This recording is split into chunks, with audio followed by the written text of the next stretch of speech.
न्याय शाखा भर्ती संशोधन नियमावली 2026 की स्वीकृति दी गई। अगला एजेंडा भी सामान्य प्रशासन विभाग का है, जिसके अंतर्गत Bihar judicial officers conduct rules first amendment 2026 की स्वीकृति दी गई। सूचना प्रौद्योगिकी विभाग का अगला एजेंडा है, जिसके अंतर्गत बिहार वैश्विक क्षमता केंद्र जीसीसी 2026 की स्वीकृति दी गई।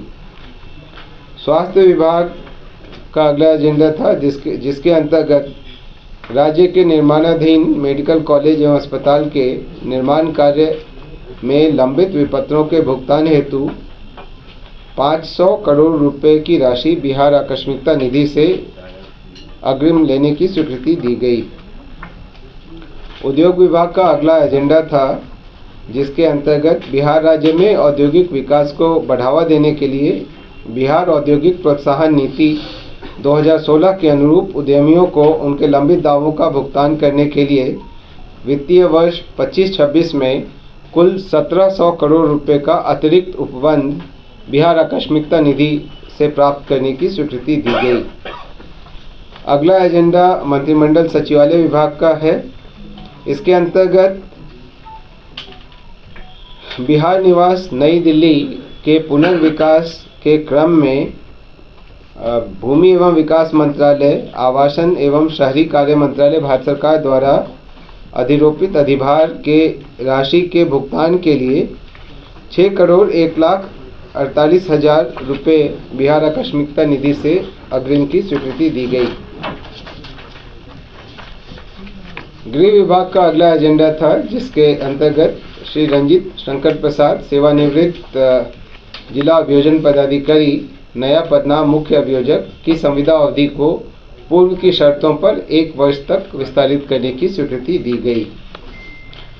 राजस्व एवं भूमि सुधार विभाग का अगला एजेंडा था, जिसके अंतर्गत बिहार राजस्व सेवा नियमावली 2010 में प्रयुक्त पदनाम भूमि सुधार उपसमाहर्ता एवं समकक्ष को अनुमंडल राजस्व पदाधिकारी एवं समकक्ष के रूप में प्रतिस्थापित करने तथा अनुमंडल राजस्व पदाधिकारी के कार्य एवं दायित्व को निर्धारित करने हेतु नियमावली में अनुसूची 2 जोड़े जाने की स्वीकृति दी गई। ग्रामीण विकास विभाग का अगला एजेंडा था, जिसके अंतर्गत मुख्यमंत्री महिला रोजगार योजना के लाभुकों को अतिरिक्त वित्तीय सहायता उपलब्ध कराने की स्वीकृति दी गई। पर्यावरण, वन एवं जलवायु परिवर्तन विभाग का अगला एजेंडा था, जिसके अंतर्गत Bihar eco tourism development society के गठन हेतु उसके memorandum of understanding and bylaws 2026 की स्वीकृति दी गई। उद्योग विभाग का अगला एजेंडा था, जिसके अंतर्गत बिहार सेमीकंडक्टर पॉलिसी 2026 की स्वीकृति दी गई। उद्योग विभाग और सामान्य प्रशासन विभाग के सचिव एवं अपर मुख्य सचिव यहाँ मौजूद हैं। जब 2-4 और एजेंडा हैं उन पर चर्चा मैं कर लूँगा, तो उसके बाद उनसे संबंधित विषयों पर मैं उनसे अनुरोध करूँगा कि वो आपको विस्तार से बताएंगे। उद्योग विभाग का अगला एजेंडा बिहार राज्य में कृषि, पशुपालन, बागवानी, खाद्य प्रसंस्करण इत्यादि से संबंधित उत्पादों के समुचित विपणन हेतु बिहार राज्य विपणन प्राधिकार के गठन और इसके मेमोरेंडम ऑफ अंडरस्टैंडिंग एवं बायलॉज की स्वीकृति दी गई। सामान्य प्रशासन विभाग का अगला एजेंडा था, जिसके तहत बिहार सरकारी सेवक आचार संशोधन नियमावली 2026 के गठन की स्वीकृति दी गई। अगला एजेंडा पुनः सामान्य प्रशासन विभाग का था, जिसके अंतर्गत राज्य के विभिन्न जिलों तथा अनुमंडल स्तर पर भू राजस्व संबंधी कार्यों के सफल क्रियान्वयन हेतु सामान्य प्रशासन विभाग बिहार के अधीन बिहार प्रशासनिक सेवा के लिए पे मैट्रिक्स लेवल 9 में भूमि सुधार उपसमाहर्ता के पदनाम से 101 पदों के स्थायी रूप से सृजन की स्वीकृति दी गई। सहकारिता विभाग का अगला एजेंडा था, जिसके अंतर्गत बिहार राज्य के 7 निश्चय 3 अंतर्गत निर्धारित कार्य के आलोक में अधिष्ठापित होने वाले चीनी मिलों की फिजिबिलिटी को स्टडी करने, उनकी स्थापना हेतु विस्तृत डीपीआर तैयार करने और अन्य सेवाओं के लिए नामांकन के आधार पर राष्ट्रीय सहकारी शक्कर कारखाना संघ लिमिटेड की सेवा एवं इस हेतु विभिन्न दरों की स्वीकृति दी गई। सिविल विमानन विभाग का अगला एजेंडा था, जिसके अंतर्गत नवगठित सिविल विमानन विभाग में विभिन्न संवर्ग के 99 नए पदों के सृजन, वायुयान संगठन निदेशालय एवं उड्डयन प्रशिक्षण निदेशालय में पूर्व से सृजित 176 पदों को विभाग में सम्मिलित किए जाने तथा पूर्व से सृजित 4 पदों के प्रत्यर्पण और कुछ पदों के पदनाम एवं प्रकृति में परिवर्तन के संबंध में स्वीकृति दी गई। अब मैं अपर मुख्य सचिव के द्वारा, और इसके तहत आप लोग ये जानकर खुशी होगी कि पहले जो आपने सुना होगा जो कॉल सेंटर स्थापित होते थे बड़े बड़े मल्टीनेशनल्स कंपनी के, अब वो ग्लोबल कैपेबिलिटी सेंटर में परिणित हो चुके हैं और भारत एक बहुत ही अच्छा डेस्टिनेशन बन चुका है ग्लोबल कैपेबिलिटी सेंटर्स ऐसे मल्टीनेशनल कंपनीज के स्थापित करने के लिए। वैसे में बिहार में भी ऐसे ग्लोबल कैपेबिलिटी सेंटर्स की स्थापना की जा सके, इसके लिए ये नीति आई है। और इसमें जितने भी हमारे मल्टीनेशनल्स हैं या जितने भी हमारे खुद के इंडियन कंपनीज हैं जो ऐसी पात्रता रखते हैं, चाहे वो आईटी सेक्टर से संबंधित हो या फाइनेंस एंड अकाउंट से संबंधित हो या आर&डी से संबंधित हो, वैसे कंपनीज जो हैं अपनी जब ग्लोबल कैपेबिलिटी सेंटर्स हमारे यहाँ स्थापित करेंगे तो उनको इस नीति के तहत केपेक्स दिया जाएगा, केपेक्स पे सब्सिडी दी जाएगी जिसकी अधिकतम सीमा 50 करोड़ की होगी। और ऐसे 30% जो उनका केपेक्स जो अपना कैपिटल एक्सपेंडिचर जो उनका होता है केपेक्स जिसको बोलते हैं, उसका 30% और उसकी अधिकतम सीमा 50 करोड़ तक की होगी। और उसके तहत इसमें एम्प्लॉयमेंट से, रोजगार से संबंधित भी सब्सिडी दी जाएगी। और आपको जानकर ये प्रसन्नता होगी कि इसमें बिहार के जो डोमिसाइल्ड लोग हैं, अगर वो इस ग्लोबल कैपेबिलिटी सेंटर में काम करेंगे तो उनको कंपनी को बिहार के डोमिसाइल को एम्प्लॉय करने के लिए ज़्यादा सब्सिडी दी जाएगी। तो ये एक प्रयास है सरकार का जिसके तहत यहाँ पे रोजगार की अधिक से अधिक क्षमता जो है वो विकसित की जा सके और ख़ास करके जो बिहार के डोमिसाइल हैं उनके लिए ये क्षमता विकसित की जा सके। और आपको ये जान के और भी खुशी होगी कि इसमें सिर्फ केपेक्स पे सब्सिडी और सिर्फ एम्प्लॉयमेंट सब्सिडी नहीं है, बल्कि साथ साथ इसमें रेंटल की भी सब्सिडी है और इसमें आर&डी और पेटेंट से संबंधित विभिन्न प्रकार की बहुत आकर्षक सब्सिडीज जो है वो इस नीति के तहत दी जाएंगी। और इस नीति से बिहार राज्य जो है वो मल्टीनेशनल कंपनीज के लिए और इंडियन कंपनीज जो अपनी ग्लोबल कैपेबिलिटी सेंटर्स स्थापित करना चाहते हैं, बिहार उनके लिए एक आकर्षक इन्वेस्टमेंट डेस्टिनेशन शामिल होगा। सर, इसमें फोर्सफुली रूल नहीं है कि अगर आप आएंगे तो राज्य में चाहने वाले जो बच्चे हैं उनको दिया जाएगा, सिर्फ अनुदान दिया जाएगा ज़्यादा, ये है?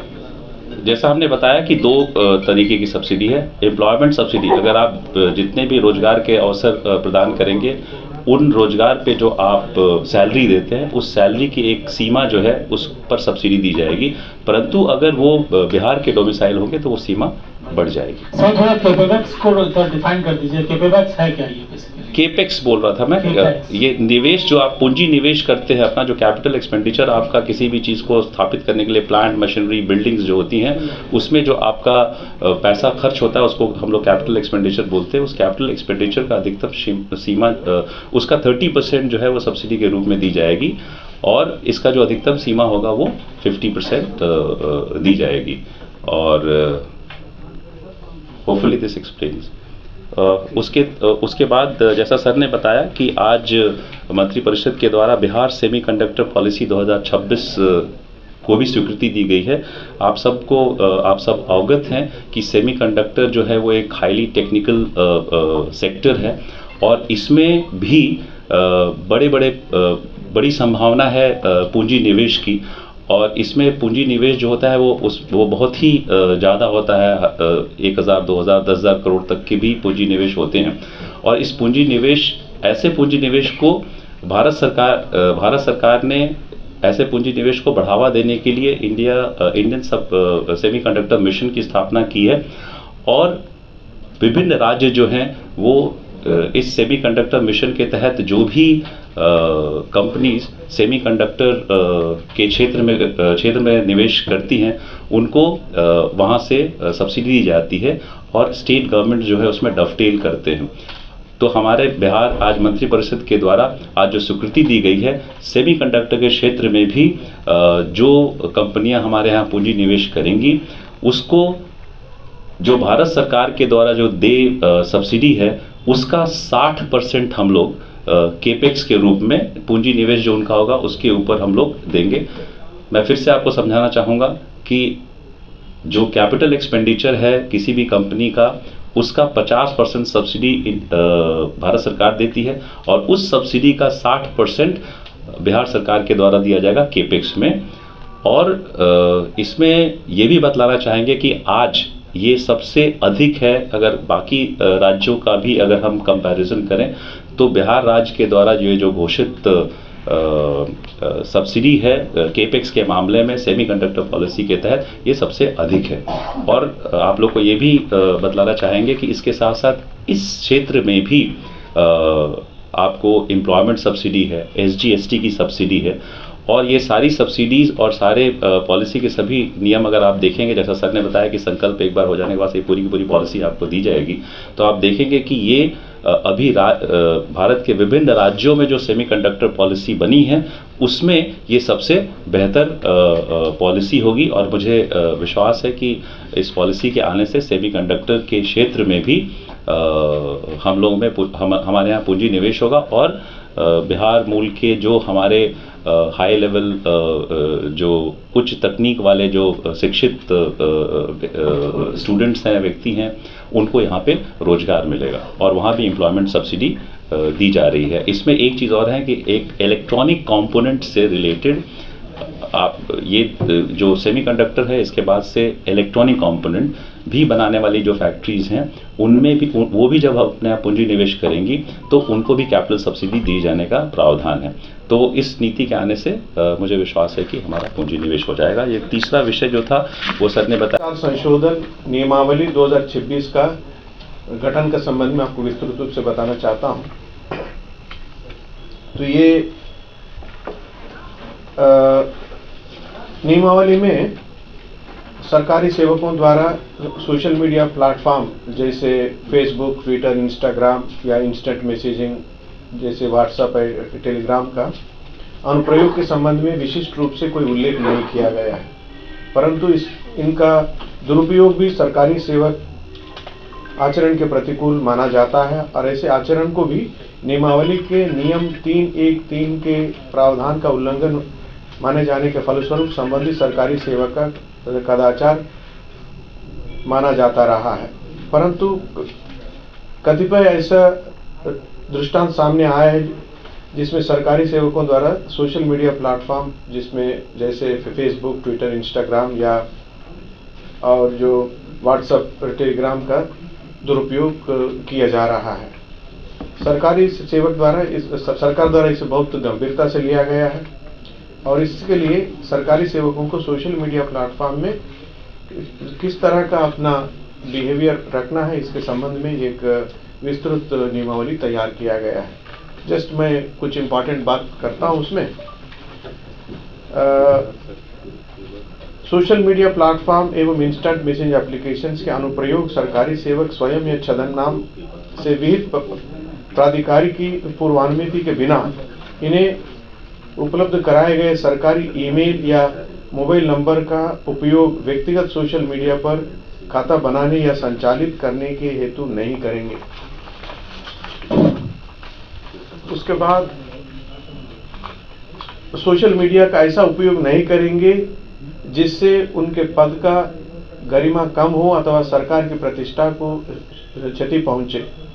इसमें सम्मानजनक भाषा बनाए रखने, अश्लीलता या भड़काऊ भाषा का प्रयोग करने से बचने और साझा की गई किसी भी सामग्री में सत्यता व तथ्यात्मकता सुनिश्चित करना शामिल है।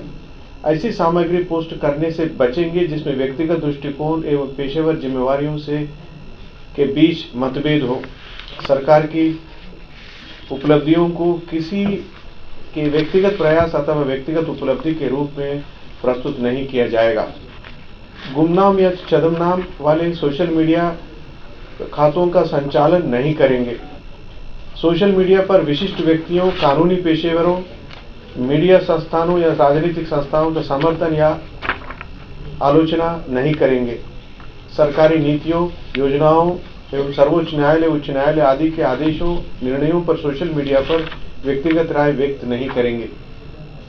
सोशल मीडिया प्लेटफॉर्म पर कोई भी वर्गीकृत संवेदनशील जानकारी पोस्ट नहीं करेंगे। अपने सोशल मीडिया अकाउंट का उपयोग किसी उत्पाद, सेवा या उद्यम के समर्थन के लिए या स्वयं, मित्रों, रिश्तेदारों या अन्य परिचितों को निजी लाभ के लिए नहीं करेंगे।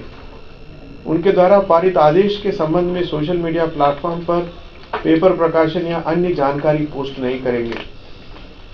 कार्यस्थल पर आयोजित किसी बैठक का वीडियो, रील्स आदि नहीं बनाएंगे अथवा सोशल मीडिया प्लेटफॉर्म पर कार्यस्थल का लाइव टेलीकास्ट नहीं करेंगे। कार्यस्थल से संबंधित किसी शिकायतकर्ता के संवाद का लाइव टेलीकास्ट अथवा वीडियो अपलोड नहीं करेंगे। किसी प्रकार का कोचिंग, लेक्चर, लाइव प्रसारण, चैट, वेबिनार इत्यादि में आमंत्रित किए जाने पर भाग नहीं लेंगे एवं सरकारी व्यक्तिगत सोशल मीडिया प्लेटफॉर्म पर किसी भी प्रकार से धनार्जन, आय प्राप्त नहीं करेंगे। गोपनीय सरकारी दस्तावेज, हस्ताक्षरित रिपोर्ट अथवा प्रार्थना पत्र को व्यक्तिगत सोशल मीडिया प्लेटफॉर्म पर नहीं डालेंगे। किसी यौन शोषण, शोषित पीड़ित या जुवेनाइल अफेंडर्स की पहचान अथवा नाम या अन्य विवरण सरकारी व्यक्तिगत सोशल मीडिया प्लेटफॉर्म पर उजागर नहीं करेंगे और जाति, धर्म के आधार पर किसी की गरिमा के प्रभावित करने वाले या उसकी गरिमा के विपरीत कोई टिप्पणी नहीं करेंगे। अभी 2 बचा हुआ है। सरकारी व्यक्तिगत सोशल मीडिया प्लेटफॉर्म पर अपने वरिष्ठ अधिकारी, सहकर्मी, खनिज सहयोग के विरुद्ध विभागीय गरिमा को प्रभावित करने वाला आपत्तिजनक टिप्पणी नहीं करेंगे। किसी भी प्रकार के सांकेतिक विरोध के प्रतीक को सरकारी व्यक्तिगत सोशल मीडिया प्लेटफॉर्म पर अपना डीपी, प्रोफाइल पिक्चर नहीं बनाएंगे एवं सरकारी व्यक्तिगत सोशल मीडिया प्लेटफॉर्म पर अपने अकाउंट के डीपी, पिक्चर पर किसी संगठन या राजनीतिक दल से संबंधित प्रतीक नहीं लगाएंगे। सोशल मीडिया प्लेटफॉर्म पर किसी व्यक्ति को ट्रोल या बुली नहीं करेंगे। परंतु यदि किसी सरकारी सेवक को सरकार अथवा विहित पदाधिकारी द्वारा उक्त प्रयोजन के लिए विशिष्ट रूप से प्राधिकृत किया हो, ऐसा किया जाना उक्त प्रावधान का उल्लंघन नहीं माना जाएगा। ये सारे चीज बताए गए हैं। तो इसका आज मंत्रिमंडल द्वारा इस पर पारित किया गया। बहुत अच्छा, संकल्प निकलने के बाद, अच्छा इसको बाद में देंगे। संकल्प निकलेंगे हम लोग कर देंगे, वेबसाइट पर डाल देंगे आज ही, मतलब आधा घंटा के अंदर यहाँ से होने के बाद तुरंत हम रूल्स का नाम क्या होगा? हाँ, अगर वो करते हैं तो उसके ऊपर क्या कार्रवाई कीजिएगा आप लोग? उसमें है, उसमें प्रावधान है आचार संहिता उल्लंघन का नियमावली में प्रावधान है। उसके तहत उनके ऊपर जो उस प्रोपोर्शनेटली उनके ऊपर जो पनिशमेंट होना है वो उसका विभागीय कार्रवाई प्रारंभ होगा और उसके बाद पनिशमेंट होगा। तो उसका प्रोविजन है उसमें सीसीए रूल्स के अंतर्गत। एफआईआर वगैरह का भी है प्रोविजन? एफआईआर का प्रोविजन नहीं है, एफआईआर का प्रोविजन नहीं है, लेकिन सोशल मीडिया। जी धन्यवाद। चलो अभी अब मैं वर्ष 25-26 से मुख्यमंत्री पिछड़ा वर्ग एवं अत्यंत पिछड़ा वर्ग छात्रावास अनुदान योजना के अंतर्गत निर्धारित छात्रावास अनुदान की दर 1000 रुपये प्रति छात्र प्रति माह को संशोधित करते हुए 2000 रुपये प्रति छात्र प्रति माह पुनर्निर्धारित किए जाने हेतु एवं इसके लिए 19 करोड़ 56 लाख के वार्षिक व्यय की स्वीकृति दी गई। अगला एजेंडा भी पिछड़ा वर्ग एवं अति पिछड़ा वर्ग कल्याण विभाग का है। इसके अंतर्गत वर्ष 26-27 से राज्य स्कीम के तहत संचालित मुख्यमंत्री पिछड़ा वर्ग मेधावृत्ति योजना अंतर्गत पात्रता की शर्तों के तहत निर्धारित वार्षिक पारिवारिक आय अधिसीमा 1.5 लाख को बढ़ाकर 3 लाख किए जाने और इसके फलस्वरूप 117 करोड़ 98 लाख 40 हजार की स्वीकृति दी गई। पिछड़ा वर्ग एवं अति पिछड़ा वर्ग कल्याण विभाग का अगला एजेंडा है, जिसमें वित्तीय वर्ष 25-26 से मुख्यमंत्री पिछड़ा वर्ग एवं अत्यंत पिछड़ा वर्ग प्री मैट्रिक छात्रवृत्ति योजना अंतर्गत निर्धारित वार्षिक छात्रवृत्ति दर को संशोधित करते हुए कक्षा 1 से 4 तक 1200 रुपये वार्षिक, कक्षा 5 से 6 तक 2400 रुपये वार्षिक, कक्षा 7 से 10 तक 3600 रुपये वार्षिक, कक्षा 1 से 10 तक छात्रावासी को 6000 रुपये वार्षिक पुनर्निर्धारित किए जाने हेतु एवं इसके फलस्वरूप 1751 करोड़ 56 लाख रुपए के वार्षिक व्यय की स्वीकृति दी गई। सहकारिता विभाग का अगला एजेंडा था, जिसके अंतर्गत राष्ट्रीय स्तर के सहकारी संस्थान जैसे कि भारतीय बीज सहकारी समिति लिमिटेड एवं राष्ट्रीय सहकारी जैविक लिमिटेड हेतु राज्य के सरकारी संस्थान क्रमशः बिहार राज्य बीज निगम तथा Bihar state seed and organic certification agency को राज्य स्तरीय नोडल एजेंसी नामित किए जाने की स्वीकृति दी गई। अगला एजेंडा समाज कल्याण विभाग का था, जिसके अंतर्गत बिहार दिव्यांगजन सशक्तिकरण सेवा भर्ती एवं सेवा शर्तें नियमावली 2026 पर स्वीकृति दी गई। शिक्षा विभाग का अगला एजेंडा था, जिसके अंतर्गत पीएम श्री योजना के तहत राज्य के लिए चयनित कुल 47 प्रारंभिक सरकारी विद्यालयों हेतु 25-26 के लिए उपबंधित राशि 40 करोड़ रुपए की प्रशासनिक स्वीकृति दी गई। सामान्य प्रशासन विभाग द्वारा बिहार उच्च न्याय सेवा संशोधन नियमावली 2026 की स्वीकृति अगले एजेंडा के तहत प्राप्त की गई। आज पहले एवं दूसरा एजेंडा अनुसूचित जाति एवं अनुसूचित जनजाति कल्याण विभाग का था। पहले एजेंडा में 25-26 से प्री मैट्रिक छात्रवृत्ति योजना की दर को संशोधित करते हुए कक्षा 1 से 4 तक 1200, कक्षा 5 से 6 तक 2400, 7 से 10 तक 3600 किया गया तथा छात्रावासी के लिए कक्षा 1 से 10 तक 6000 वार्षिक पुनर्निर्धारित किया गया। इसी के अनुरूप 529 करोड़ 64 लाख रुपए के व्यय की स्वीकृति दी गई। अनुसूचित जाति एवं अनुसूचित जनजाति कल्याण विभाग का दूसरा एजेंडा वित्तीय वर्ष 25-26 से केंद्र प्रायोजित अनुसूचित जाति एवं अनुसूचित जनजाति प्रवेशिकोत्तर छात्रवृत्ति योजना तथा राज्य स्कीम से संचालित मुख्यमंत्री अनुसूचित जाति एवं अनुसूचित जनजाति प्रवेशिकोत्तर छात्रवृत्ति योजना अंतर्गत अधिकतम वार्षिक सीमा के पुनर्निर्धारण हेतु पूर्व निर्गत संकल्प में संशोधन की स्वीकृति के संबंध में है। इसकी स्वीकृति दी गई। एक मिनट, इसका वो पूर्व में यह अधिसीमा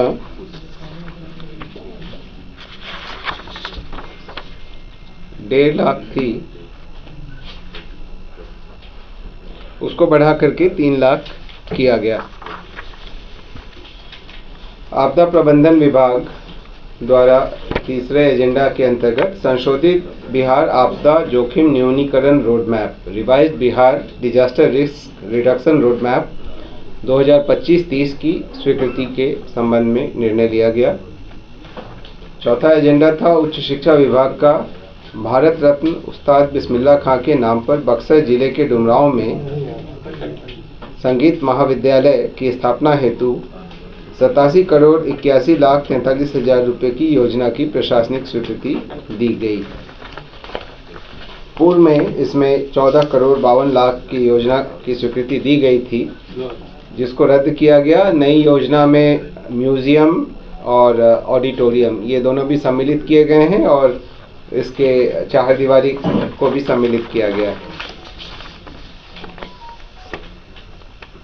पांचवा एजेंडा उच्च शिक्षा विभाग का था, जिसके अंतर्गत नवगठित उच्च शिक्षा विभाग के कार्यों के संपादन हेतु 161 पदों का सृजन तथा उच्च शिक्षा निदेशालय के कार्यबल को वर्तमान स्वरूप में उच्च शिक्षा विभाग में अंगीकृत करने की स्वीकृति दी गई। गृह विभाग का छठा एजेंडा था, जिसमें बिहार विशेष सशस्त्र बल BSAP-1 गोरखा वाहिनी की स्थापना के लिए नौबतपुर अंचल में 30 एकड़ भूमि के भू अर्जन हेतु 40 करोड़ 54,41,038 रुपये की स्वीकृति दी गई। गृह विभाग का ही अगला एजेंडा था, जिसके अंतर्गत बिहार पुलिस के अंतर्गत गठित स्पेशल ऑक्सिलियरी पुलिस सैप को वर्धित मानदेय का भुगतान करने तथा वर्तमान में कार्यरत सैप जवान के अनुबंध विस्तारीकरण सहित वित्तीय वर्ष 26-27 हेतु 17,000 पदों पर भारतीय सेना के सेवानिवृत्त सैनिक एक्स आर्मी मैन तथा केंद्रीय सशस्त्र पुलिस बल के सेवानिवृत्त अर्धसैनिक बल को सैप बल के रूप में अनुबंध पर नियोजित करने की स्वीकृति दी गई। पूर्व में केवल एक्स आर्मी मैन को ही इसमें रखा जाता था। इस बार एक्स CAPF भी जो हैं, एक्स पैरामिलिट्री जवान, उनको भी अनुबंध पर इसमें नियोजित किया जाएगा। पर्यावरण एवं जलवायु परिवर्तन विभाग का अगला एजेंडा था, जिसमें संजय गांधी जैविक उद्यान के अंतर्गत टॉय ट्रेन के परिचालन हेतु नामांकन के आधार पर दानापुर रेल मंडल को 5,81,73,000 रुपये की स्वीकृति देते हुए उनके माध्यम से कार्य कराने की स्वीकृति दी गई।